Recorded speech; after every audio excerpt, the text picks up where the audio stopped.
It's the 21st Mopar Euro Nationals, the biggest muscle car event of the year in Europe. 3 days of racing, cruising and showing off those classic Yank machines. Plus there's a round of We Move Your Car Anti-Gravity Batteries UK Top Sportsman competition and blisteringly hot weather forecast. But the big news for 2014 is the Pro Mods. For the first time ever, the event features a round of the MSA British Drag Racing Championship, and it looks like being an interesting one. As well as our regular competitors, the event sees the return of Andy Frost to the track and a brand new competitor in the form of young Bobby Wallace, needing just one sub 7.4 second run to get his licence signed off. It's a 746 cubic inch Sonny's motor with Hemi heads, running 3 kits. I'd like to think that the car will run 650s eventually, but we just need to build it up slowly. We'll take it 1 kit at a time, tune 1 kit, then bring another one in and see how it goes from there. But it all depends on the track whether it will hold it or not. Well, he did the first part of his licensing at Dragstalgia just a few weeks earlier, but it wasn't going to happen in this outing in the first of 4 scheduled qualifying sessions. Next out in session 1 was Wayne Nicholson in the Corvette and Kev Slyfield in the nearest lane to us. Great to see both of these two back on the track. Kev with a nice strong launch. Problems for Wayne though. The Corvette sounded off with a misfire as it went down the track, and indeed this problem continued to plague Wayne all day. But a great 6.59 for Kev in the still very new Thunderbird. Next up, Andy Wright and Chris Isaacs. And chipping away at those times in the far lane is Chris Isaacs. Andy Wright with tyre shake, but look at that, a 6.86. New quickest time for the Duster. Well, next out we've got Andy Robinson in the right lane, Rick Garrett left lane. Andy slowly but surely getting a handle on the tune-up with the Camaro. Well, I didn't see any tyre shake there at all. And that's the result, a 6.23, a huge 234 miles an hour for Andy. With a schedule called for 4 sessions of qualifying during Saturday, but by early afternoon the temperature was approaching 30 degrees, making for the hottest track surface temperature of the year. So conditions were not ideal and many drivers struggled to get their cars down the racetrack. But one driver who had to get down the track was Bobby Wallace in the immaculately turned out Willis. That looks a lot more like it from the young lad from just down the road in Bedford. Needing 740 or quicker, and he goes 7.13 at 192, gets him his licence and puts him in the show. Moving on to evening qualifying session, and the track is starting to cool. A great wheels up run for Rick Garrett puts him right up there in second spot at the moment with a 6.49.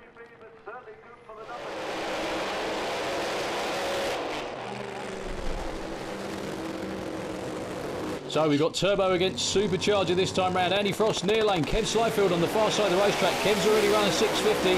Andy looking for a decent 6-second run as well, and he gets it with a 6.79, 2.18.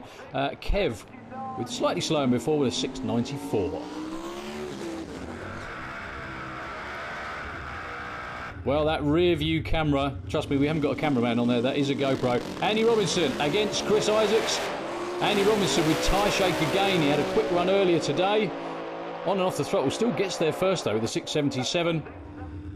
On board, you can clearly see a big pedal, which means on and off the throttle for Andy. Lots of tyre shake, but still runs through with a nice run. So that sets up our qualifying table with Andy Robinson top of the tree by quite some way. So what have the conditions been like for him and the team this weekend? The sun and the heat has got the track very, very difficult to tune to. So we shook the tyres, and then the run before last, unfortunately, I ran out of CO2, so we couldn't run anything. So we had to stand down. But last pass didn't too bad, but it just pushed a bit to the left. So we're pretty happy, and that was 6.7. That was all right.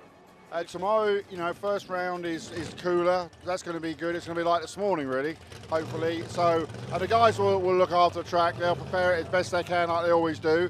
So that'll be good. So I think tomorrow morning, first round, will be pretty good. It may be trickier as the day progresses with the sun, you know, if it's like today. It was just so hot. I mean, the hottest track temperatures this car's ever run on. So obviously, different track again, and it was a bit tricky. But we brought the wheel speed down. We got rid of the shake and managed to get down there in the end. So it wasn't too bad. It's been hot, really hot. But yeah, we got down the track twice and in reasonable time.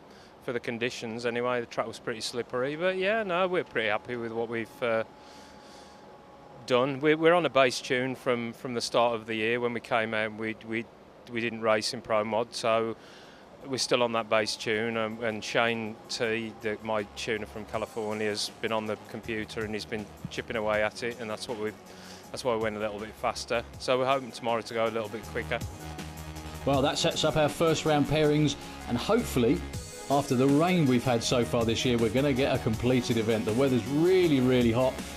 They've had the too wet problem so far this year. Now they've got the too hot problem. All the tune-ups they've been acquiring throughout this season have all been in much cooler conditions than this, but you know what? They really are good at doing this, so they should be just fine. First out is the two turbo cars side by side. Andy Frost in the right lane with the street legal, yep, you heard that right, Vauxhall. And Chris Isaak's in the Duster.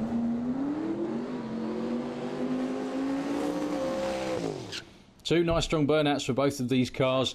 And this is Chris Isaak's first season with that direct plastics Duster on the far side of the racetrack.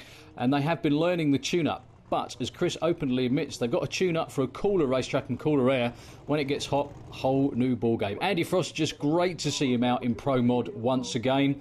I think he's only made one pass so far earlier this season, and that was in Comp Eliminator. So it's good to see him back where he belongs in MSA Pro Mod. So this is first round of racing. Chris Isaak's with a big hole shot, but lots of tyre shaking all over the place. Andy Frost got left for dead on the start line, but goes through with a nice strong 682 at 216 miles an hour. Well, Kev Slyfield out there in the beautiful matte black, the only colour for a race car, as some of my friends will say. Thunderbird should have been up against Bobby Wallace, but they had an oiling problem during the weekend with the Willis, so he didn't make round one. Kev with a nice, strong checkout pass, goes 7.0, 149. A lot more like it. It's nice to see that car becoming consistent after all the early season problems.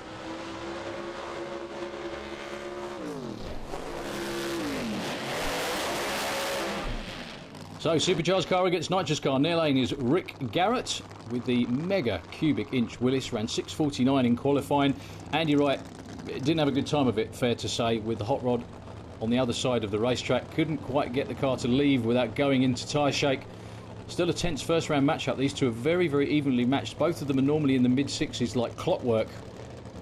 Well, they're both into pre-stage and nobody seems to be moving at all. There we go. Andy Wright snaps first. In they go together. And Rick Garrett red lights after all that waiting. Andy Wright gets a really lucky round on and off the throttle with lots of tyre shake. But he was the one that got a green light, so he will go through. That is a lucky 9.52 win.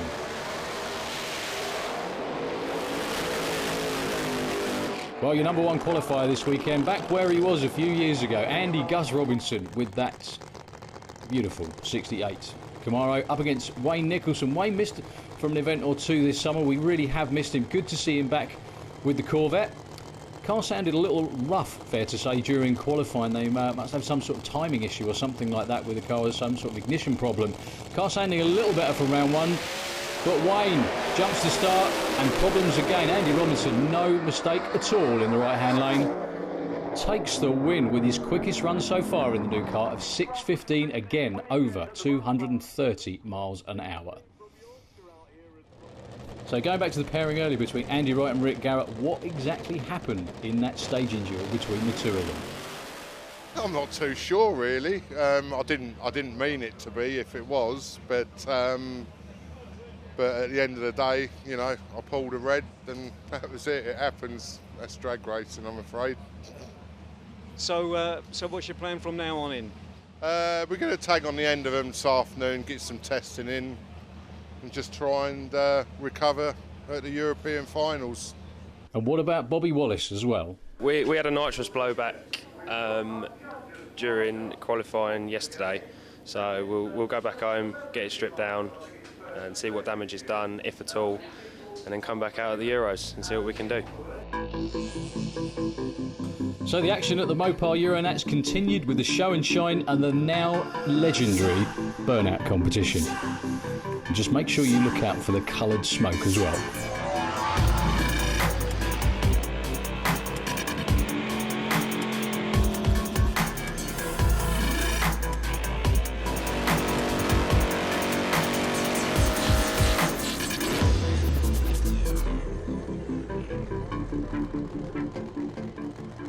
So it's semi-finals time.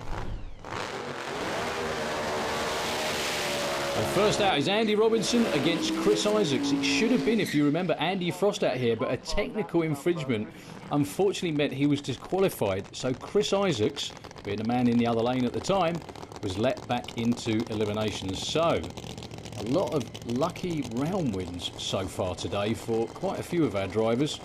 Chris Isaacs gets another run at the racetrack, gets to see if they can sort out that warm weather tune-up. I think Andy Robinson's pretty much got theirs dialed in now, or thereabouts anyway. They'll be the first to say they've never got it nailed, but they're getting closer.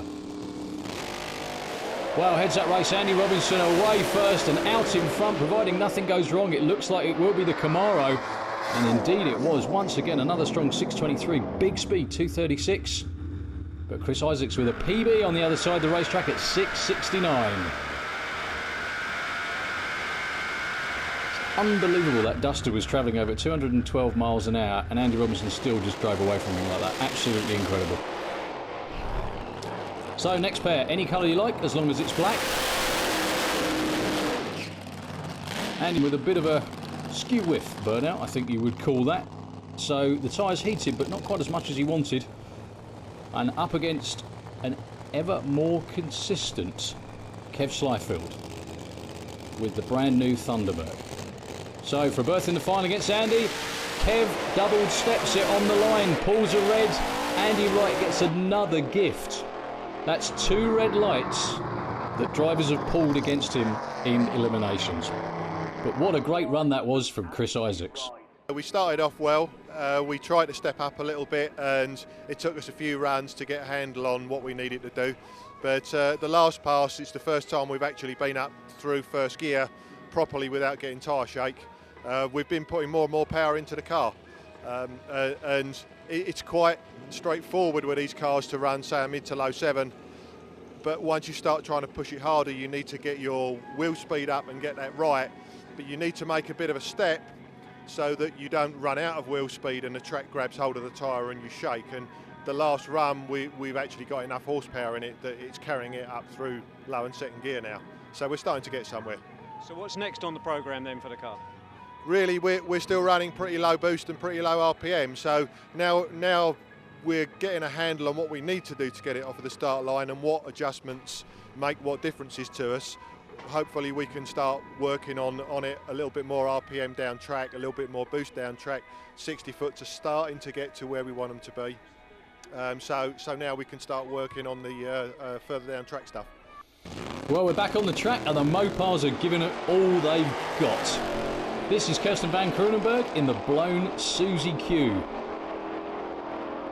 Running, I'm sure, a nice low 9. Yep, there we go, 941, 141 miles an hour. And out of sight of the crowd, the finalists are getting ready. That means fire suits, communications device, fireproof balaclava, helmets, fresh air system and hands device. And of course, the safety harness to strap the drivers in. So the last pair of Run What You Run cars thunder down the track. And then it's time for the final. And just for the record, that Dodge Dart in the near lane was once classed as a compact car in 1960s America. So we're on board with Andy right here with a bonnet mounted camera. We've also got an inside view from the Ford as well. Putting around behind the tower, that would be a passenger's eye view actually. Andy sits on the left-hand drive side of the car. And there we go, there's the in-car view, and that is a perfect passenger's view of what it would be like to ride in one of these Pro Mods.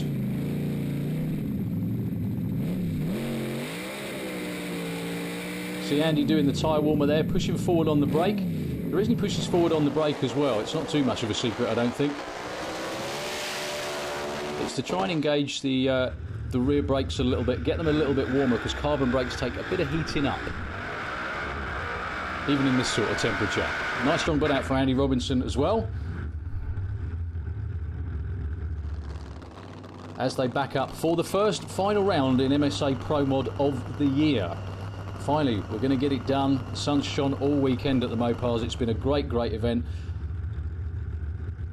Hopefully the organisers and the crowd have appreciated having these awesome door cars here for the weekend, and this is for all the money and the big trophy and the points lead in MSA Pro Mod. Andy Robinson, near lane, class of the field so far this weekend. Let's see if Andy Wright can make it 3 in a row.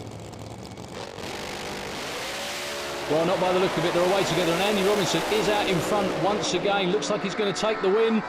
And just at the finish line, a huge sheet of flame from the hot rod. The Ford in the left-hand lane explodes at the finish line. Andy Robinson was way out in front. I can't believe he had any note at all, or any idea at all that Andy Wright was on fire. We're now going to see it from on board. All appears to be well. Well, he goes through the finish line, and that big ball of flame keeps burning underneath the car. He's doing his utmost to try and control the car, slides it sideways and gets it stopped with everything working on the car, including the fire extinguishers. We now go in the passenger seat with Andy Wright, and as scary as that looked from the outside, I can't imagine it's not a lot of fun from in here as well. Pulls the chutes, grabs the brake, the car fills up with smoke, and as he comes to rest against through the wall, he realised that you've got to get out through the passenger door, not the way you want to be getting out of these cars, and that shows the reason for fresh air supply and fire suits as well. He couldn't breathe without that safety equipment. But most importantly, no injuries at all to him. There you go, you can see him climbing out through the passenger door, and the fire crew put everything out and the car was taken back to the pits, a bit singed to say the least. But here's your winner of that round, Andy Robinson. Yeah, that's been really good actually, and the crew worked so well. We had a few issues on the previous run and we had to pull the clutch out, so everyone worked really hard, and without them we couldn't be here. But the car now, we're on the edge of the sweet spot now, so now we can start tuning it up and hopefully go faster. And how about Pro Mod overall this weekend, all of the cars here? How's it been for all of them? I think it's been good. I mean, it's a great venue. It's a great meeting.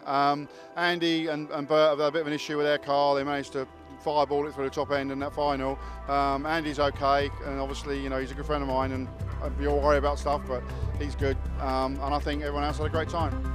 Well, winning the first complete elimination of the year gives Andy Robinson a bit of a lead for now over the rest of the field, but that could all change in the next round. It's the FIA European Finals coming up shortly, and it's sure to have a very big entry list. So it's all to play for. We'll see you there.